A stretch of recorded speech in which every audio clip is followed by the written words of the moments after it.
De acordo com a agência literária do reverendo Eugene Peterson, autor do texto The Message, ou A Bíblia, a Mensagem, para o português, mais de 20 milhões de cópias foram vendidas nos Estados Unidos nos últimos 25 anos da Bíblia, a Mensagem. Mas será que é uma boa Bíblia? Será uma tradução da Bíblia ou uma paráfrase? Em que situações é que a Bíblia, a Mensagem, é adequada? E quais as diferenças da Bíblia, a Mensagem, para as outras Bíblias tradicionais? É sobre isso que a gente vai falar nesse vídeo. A Mensagem, de autoria de Eugene Peterson, ou The Message em inglês, para alguns conservadores, que não seria uma tradução da Bíblia, mas uma paráfrase pessoal, em muitos casos até imprecisa. A gente vai falar aqui um pouquinho dos principais tópicos, então vamos lá. As traduções da Bíblia se dividem em tradução palavra por palavra, pensamento por pensamento e paráfrase. Dentro da tradução da Bíblia, palavra por palavra, a gente encontra as Almeidas, por exemplo, a Almeida Revista e Corrigida, a Almeida Corrigida Fiel, a Revista e Atualizada, que é uma das minhas preferidas, a NAA, que são aquelas traduções em que o sentido literal das línguas originais bíblicas são preservados. Então, muitas das vezes tem aquelas mesóclises, vós, dar-se-vos-á, e aquelas palavras que são assim mais desatualizadas, digamos assim. Depois temos a Bíblia, a tradução da Bíblia, pensamento por pensamento. Nestas inclui-se a NVT, a NVI, a NTLH. São traduções em que, como o próprio nome diz, o pensamento bíblico é traduzido para a língua original, no caso, para o inglês, do inglês para o português. São Bíblias que ainda são bastante fiéis ao texto original, porque elas vão buscar o pensamento que o autor bíblico quis e traduzem-no apenas para o português, mudando aqui uma palavrinha ou outra, contudo, sem subjetivar esse pensamento. O pensamento é objetivamente traduzido.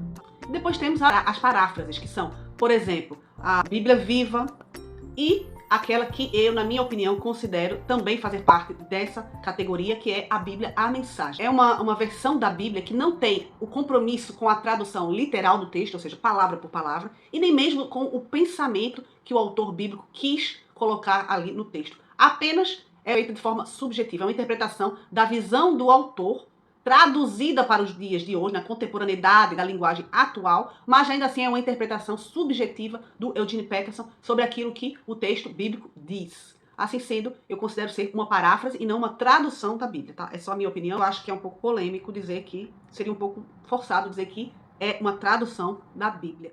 Do que se trata esse texto? Ele é dividido em textos e capítulos. Não é aquele texto, como a gente vê, né, na Bíblia original, que são 2 colunas. E ele vem como se fosse um texto corrido, um texto dividido por capítulos e pontos, tópicos, trazendo ali toda uma linguagem de fácil interpretação, bastante contemporânea, e também traz coloquialismos, assim, gírias modernas, palavras que não estavam no original, pensamentos que também não estavam no original, como eu disse, de forma a tornar a mensagem, que é o realmente importante para o autor Eugene Peterson, a mensagem mais atual, mais em língua corrente e mais próxima do nosso cotidiano, mais próxima da nossa vida de leitor do século XXI. Tem esse ponto positivo, porque muitas pessoas que não entendiam a Bíblia passam a entender a Bíblia. Mas a questão é, que Bíblia é que você passou a entender melhor? Será que foi a Bíblia Sagrada? Pois é um ponto aí um pouco polêmico. Algumas alterações significativas podem ser percebidas entre as Bíblias tradicionais e o texto de A Mensagem, que faz algumas adições, algumas omissões, algumas alterações que distorcem até o significado e o contexto em prol de uma linguagem informal, coloquial, como a gente já falou, que inclusivamente possui esses coloquialismos, esses anacronismos, comprometendo até a precisão da interpretação da obra original.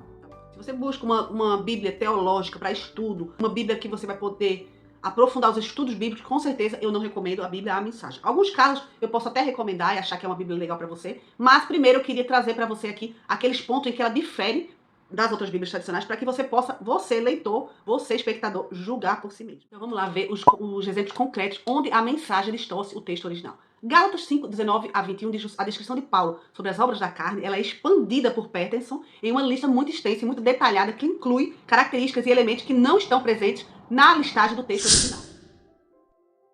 A Bíblia Almeida Revista Atualizada diz o seguinte: ora, as obras da carne são conhecidas e são prostituição, impureza, lascívia, idolatria, feitiçarias, inimizades, porfias, ciúmes, iras, discórdias, dissensões, facções, invejas, bebedices, glutonarias e coisas semelhantes a estas. Ora, na Bíblia, a Mensagem, as obras da carne são sexo barato e frequente, mas sem nenhum amor, vida emocional e mental detonada, busca frenética por felicidade sem satisfação, deuses que não passam de peças decorativas, religião de espetáculo, solidão paranoica, competição selvagem, consumismo insaciável, temperamento descontrolado, lares e vidas divididos, coração egoísta e insatisfação constante, costume de desprezar o próximo, vendo todos como rivais, vícios incontroláveis, tristes paródias da vida em comunidade. E se eu fosse continuar, a lista seria enorme. Então isso é uma adição à palavra. A outra grave modificação da Bíblia, a mensagem de Peterson, traz em Romanos 1,18, que a palavra no grego, apocaluptetai, nem sei se é assim que se diz, mas é traduzida de forma completamente equivocada. Ela está sendo traduzida como revelada, e Peterson traz como descontentamento irado de Deus. Essa mudança altera completamente o sentido da passagem. Que diz assim, na Bíblia Almeida Revista e Atualizada: a ira de Deus se revela do céu contra toda a impiedade e perversão dos homens que detêm a verdade pela injustiça. Já na mensagem é traduzida da seguinte forma: mas o furor divino é despertado pela falta de confiança do ser humano em Deus, pelos erros repetidos, pelas mentiras acumuladas e pela manipulação da verdade. O outro ponto é em Romanos 8, 3 a 4. A explicação de Paulo sobre a obra de Cristo é ali parafraseada por Peterson de uma forma completamente obscurecida, numa linguagem até bastante coloquial e distinta da linguagem originalmente colocada por Paulo. Na Bíblia Almeida Revista Atualizada diz o seguinte: porquanto que for impossível a lei no que estava enferma pela carne, isso fez Deus, enviando o seu próprio Filho, em semelhança de carne pecaminosa e no tocante ao pecado. E com efeito condenou Deus na carne o pecado, a fim que o preceito da lei se cumprisse em nós, que não andamos segundo a carne, mas segundo o Espírito. Mensagem: Deus acertou em cheio quando enviou seu Filho. Não tratou do problema como algo distante e sem importância. Em seu Filho, Jesus assumiu pessoalmente a condição humana, entrou na confusão da humanidade, que vive em conflito, para consertar as coisas de uma vez por todas. O código da lei, enfraquecido pela natureza humana fragmentada, jamais poderia ter feito isso. A lei acabou como um paliativo para o pecado, nunca para a cura completa. E agora, o que o código da lei pede, mas que não conseguiríamos cumprir por nós mesmos. Em 1 Coríntios 11:33 temos a colocação até da menção da palavra sanduíches, em um exemplo claríssimo. Não tem nenhum compromisso com o texto original. Ara diz o seguinte: assim, pois, irmãos meus, quando vos reunis para comer, esperai uns pelos outros. Se alguém tem fome, coma em casa, a fim de não vos reunirdes para juízo. Quanto às demais coisas, vos ordenarei quando for ter convosco. Na mensagem: então, meus amigos, quando vocês se reunirem à mesa do Senhor, sejam reverentes e corteses uns com os outros. Se vocês estiverem com tanta fome que não conseguem esperar para serem servidos, vão para casa e peguem uma sanduíche. De forma alguma arrisquem transformar esta refeição em farra de comer e beber ou briga de família. É uma refeição espiritual, um banquete de amor.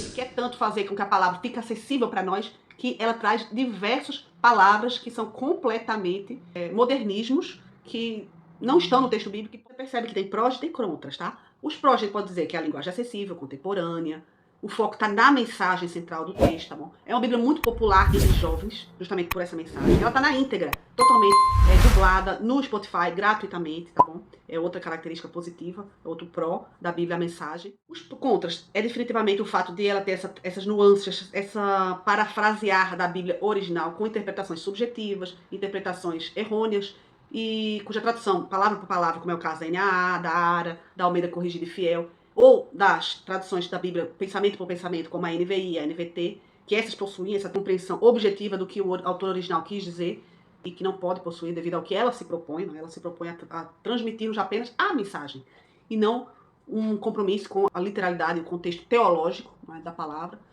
o que nos faz correr o risco da gente perder pontos muito importantes e muito valiosos quando a gente, né, não acede. Eu sugiro que ela seja usada de uma forma devocional, principalmente relativo ao uso para um devocional, em que você já conhece a Bíblia, em que você já leu a Bíblia várias vezes e, portanto, a Bíblia, num ano, numa altura específica da sua vida, vai trazer um conhecimento, um palavreado diferente, mais diversificado, mais variado, para você sair ali da rotina. Ela pode ser uma boa variação na sua rotina de leitor bíblico, se você já conhece muito bem a Bíblia, principalmente relativamente aos livros poéticos, Salmos, Eclesiastes, Provérbios. Você realmente é um jovem cristão, recém-convertido e nunca leu a Bíblia, tem dificuldades em compreender as palavras, os significados, do texto original, das Bíblias mais tradicionais. Então, a Bíblia, a mensagem, pode ser aí um primeiro encontro com a palavra de Deus, embora você não deva ficar por ela.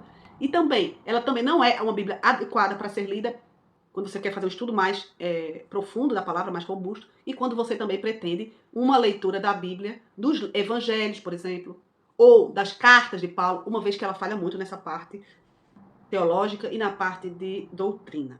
Para comparação, no seu estudo ali bíblico, para você ter uma versão diferente, com uma linguagem diferente, para comparação, em comparação com outras Bíblias, ela é excelente. Para aquele cristão que já tem bastante conhecimento bíblico, já leu a Bíblia nas outras versões tradicionais várias vezes e gostaria de ter assim uma variação na sua rotina de leitura da Bíblia, pegar numa versão da Bíblia a mensagem, pode ser uma boa variação, tá bom? Então, e você? O que você acha da Bíblia a mensagem? Você já leu a Bíblia a mensagem? O que você achou? O que você não achou?